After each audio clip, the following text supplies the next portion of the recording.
యమదీపం కథ. పూర్వం ఒక రాజు ఉండేవాడు. ఆ రాజుకు హిమ అనే కుమారుడు ఉన్నాడు.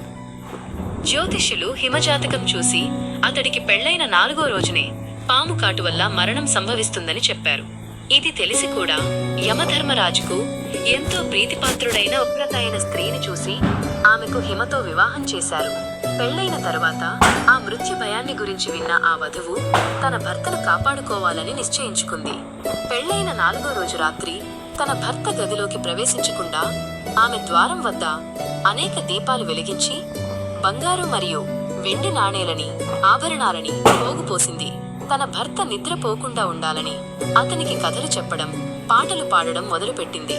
మృత్యువుకు అధిపతి అయిన యమధర్మరాజు ఒక పాము రూపంలో హిమ ప్రాణం తీయడానికి వచ్చాడు.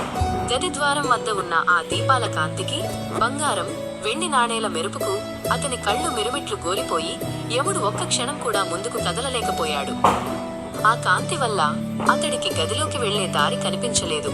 పాము రూపంలో ఉన్న యముడు ఆ రాత్రంతా దీపాల వెలుగులో కూర్చుండిపోయాడు. తెల్లవారగానే హిమ ఆయుష్ పూర్తవ్వకపోవడంతో యముడు ప్రాణం తీయకుండా తిరిగి వెళ్లిపోయాడు. ఈ విధంగా ఆ వధువు తెలివి మరియు దీపాల సహాయంతో తన భర్త ప్రాణాలను కాపాడుకుంది. అందుకే ఆ రోజు నుంచి దీపావళి పండుగ సమయంలో అకాల మృత్యు దోషాలు తొలగిపోవాలని, కుటుంబంలోని వారికి దీర్ఘాయుష్యు లభించాలని కోరుతూ యమధర్మరాజు గౌరవార్థం యమదీపం వెలిగించడం ఆచారంగా మారింది.